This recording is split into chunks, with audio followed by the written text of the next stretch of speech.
Good evening viewers, स्वागत है आप सबका मेरे YouTube चैनल के संडे पॉडकास्ट में। आज का संडे पॉडकास्ट बेहद खास होने वाला है और आज के संडे पॉडकास्ट में जो मैंने वार्ता का विषय चुना है, जो टाइटल मैंने चुना है, उसको नाम दिया है जीने का ढंग बदले। तो आइए शुरू करते हैं आज का संडे पॉडकास्ट मेरे साथ। मानव जीवन अनेक घटना और दुर्घटनाओं का एक मेला है।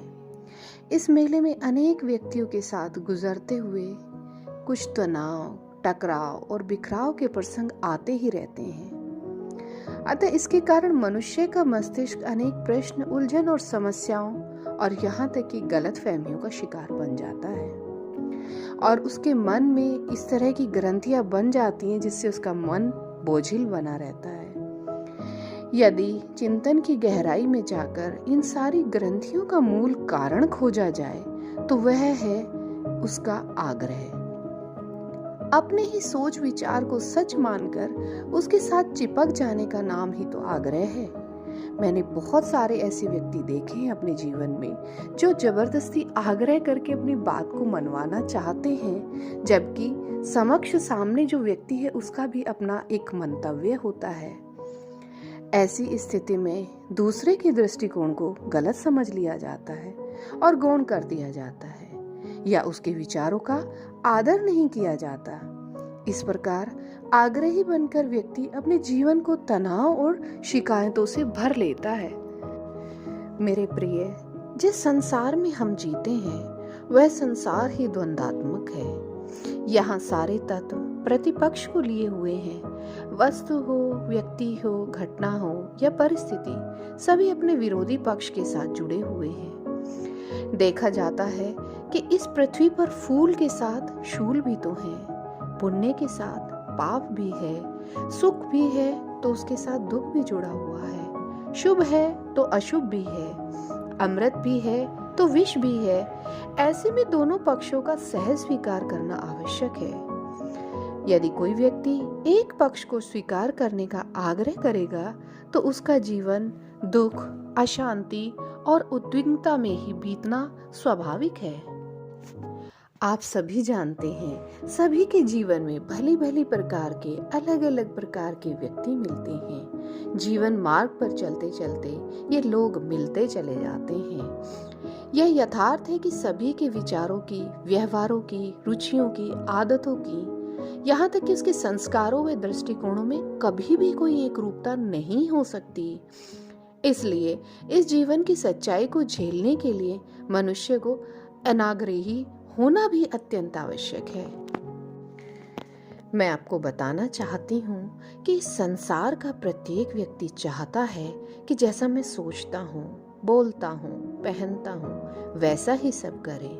परंतु ऐसा हो तो नहीं सकता ना, क्योंकि सबकी रुचियां विरोधाभासी हैं, सबका दृष्टिकोण अलग अलग है। एक न्यायाधीश का दृष्टिकोण अपने घर में और कोर्ट में अलग अलग होता है। किसी गांव में जाने के लिए 50 रास्ते हो सकते हैं और एक मकान में प्रवेश करने के अनेकों दरवाजे हो सकते हैं। एक ही दृश्य को अनेक पहलुओं से नापा जा सकता है, तो कैसे किसी में समानता हो सकती है? सबके विचारों, सबकी दृष्टिकोणों में विभिन्नता पाई जाती है। इस द्वंद्वात्मक जीवन से भरे जगत को मैं एक कहानी के द्वारा आपको सुनाने का, समझाने का प्रयास करूंगी। तो आइए सुनते हैं एक प्यारी सी मधुर सी कहानी। एक बार एक गुरु के 2 शिष्य थे। दोनों बड़े ही विनम्र एवं सेवाभावी थे। एक दिन गुरु ने परीक्षा हेतु प्रश्न किया, बताओ ये जगत कैसा है? एक शिष्य ने कहा, गुरुदेव यह जगत बहुत बुरा है, सर्वत्र अंधकार है। आप ही देखिए, दिन 1 और रातें 2, यानी कि 2 रातों के बीच एक ही दिन है। एक बार उजाला, 2 बार अंधेरा, अंधेरा अधिक और प्रकाश कम, ऐसा है यह जगत। अब गुरुदेव ने दूसरे शिष्य से पूछा तो वह कहने लगे, गुरुदेव यह जगत तो बहुत सुंदर है, प्रकाश ही प्रकाश है। 2 दिन के बीच में एक रात, 1 बार अंधेरा और 2 बार उजाला, प्रकाश अधिक और अंधेरा कम है, ऐसा है यह जगत। तो मेरे प्रिय, प्रत्येक वस्तु के अनेक पक्ष और पहलू होते हैं। हिमालय पर्वत पर पूर्व दिशा की ओर से चढ़ने वाला व्यक्ति जो दृश्य देखेगा, उससे कुछ भिन्न दृश्य पश्चिम दिशा की ओर से चढ़ने वाला देखेगा। ठीक इसी प्रकार यदि कोई उत्तर और दक्षिण दिशा से चढ़ने वाला पर्वतारोही हिमालय को देखेगा तो उसका दृष्टिकोण बिल्कुल अलग होगा। और यदि अब चारों पर्वतारोही अपनी अपनी बात पर अड़कर कहें कि जैसे मैंने देखा है वैसा ही हिमालय है, तो तुम झूठे और मैं सच्चा, इस आग्रह का परिणाम क्या होगा? क्या होगा परिणाम? परिणाम होगा विग्रह। और अगर दार्शनिक दृष्टि से देखा जाए तो ये जो चारों यात्री हैं और चारों दिशाओं के विषय में किया गया जो सुपरविजन है, पर्यवेक्षण है, इसका सार यही निकल कर आता है कि ये संपूर्ण हिमालय है। अपने दृष्टिकोण से सत्य के एक पहलू को देखकर अदृश्य पहलू का खंडन करना अधर्म है। दूसरों के विचारों को समझने का भी प्रयास करना चाहिए, क्योंकि वह भी सत्य हो सकता है। किसी भी विचार को आग्रह की दृष्टि से न सींचो, न खींचो। एक प्राचीन लोक कथा है। किसी गांव में दशहरे का मेला लगा हुआ था। भांति भांति के लोग मेला देखने के लिए दूर दूर से आए थे। एक पेड़ के नीचे कुछ लोग इकट्ठे होकर बैठकर चर्चा कर रहे थे। ये सारे लोग भिन्न भिन्न जाति, पंथ और पेशे के थे। इतने में पेड़ पर एक चिड़िया चहचहाने लगी।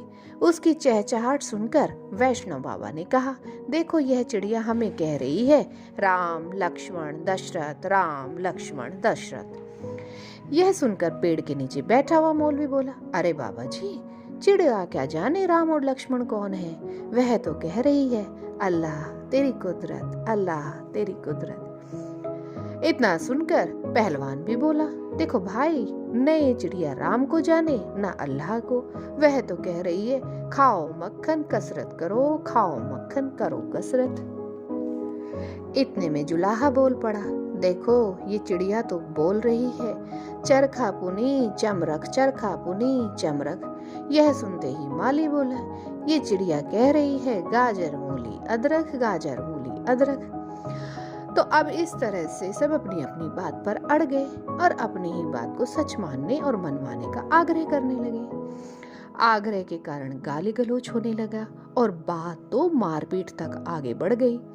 तब उस पेड़ के नीचे बैठे हुए एक सिपाही ने देखा कि ये सारे लोग व्यर्थ का प्रपंच खड़ा करके झगड़ा कर रहे हैं। अतः उसने अपने हाथ में लिए हुए डंडे से सबको पीट पीट कर इतना पीटा, इतना डंडा मारा कि वे सारे लोग क्रोधित होकर सिपाही से कहने लगे, तुम यह क्या कर रहे हो? झगड़ा तो हमारा आपसी मतभेदों पर है, तुम्हारे से तो हमारा कोई मतलब नहीं है। तब सिपाही बोला, यह चिड़िया मुझे कह रही है मार डंडा कर मरम्मत, मार डंडा कर मरम्मत। जानते हो प्रिय, मनुष्य यह नहीं देखता कि सत्य क्या है, वह तो अपने मन और मस्तिष्क के अनुसार बात को पकड़ता है, अपने मत से चिपक जाता है। ऐसी मानसिकता में वह किसी की बात सुनने से पूर्व उसकी बात को ही काट देता है। उसका कथन है मंदियम सत्ययम, अर्थात मेरा ही सत्य है और यही मेरा संघर्ष प्रारंभ हो जाता है। हालांकि संघर्षों का समाधान सूत्र है सत्ययम मंदियम, अर्थात जो सत्य है वह मेरा है, चाहे वह सत्य किसी मित्र का हो या शत्रु का, शूद्र का हो या महान का, वह ग्रहणीय है। चाहे आग्रह सत्य का हो या असत्य का, आग्रह मात्र हिंसा है और अधर्म है। मेरे प्रिय, यहाँ प्रत्येक व्यक्ति की अपनी नियति है, अपनी स्वतंत्रता है, अपना अपना यात्रा पथ है और जीने के अपने ही भिन्न भिन्न ढंग हैं। जन्मों जन्मों से प्रत्येक व्यक्ति अपनी ही गति से यात्रा कर रहा है। यह बात याद रहे तो आग्रह पनपेगा ही नहीं। अतः आप किसी को कुछ समझाने से पूर्व स्वयं को समझो, बात मनवाने से पूर्व बात की गहराई को समझो, आग्रह करने से पूर्व दूसरे के स्थान पर स्वयं को रख कर देखो, तो मतभेद, टकराहट और खींचातानी को स्थान ही नहीं मिलेगा। अच्छा निर्णय वही होता है जो वर्तमान के आधार पर हर संभावनाओं को ध्यान में रख कर लिया जाता है। किसी भी विचार का आग्रह रखने से पूर्व यदि अपने विचार का संशोधन किया जाएगा तो विरोधी विचारों के प्रति सम्मान भी पैदा होगा। मुझे आशा है व्यूअर्स, आपको आज की कहानी का वार्ता का मर्म समझ में आया होगा और अब आगे से आप आग्रह करने से पूर्व उस व्यक्ति के विषय में भी सोचेंगे जिसके ऊपर आप अपने आग्रह को रोपित कर रहे हैं। अगर आपको मेरी ये वार्ता कर्णप्रिय लगी है तो मेरी इस वीडियो को ज़्यादा से ज़्यादा लाइक करें, शेयर करें। Thank you, have a nice day, bye bye, take care.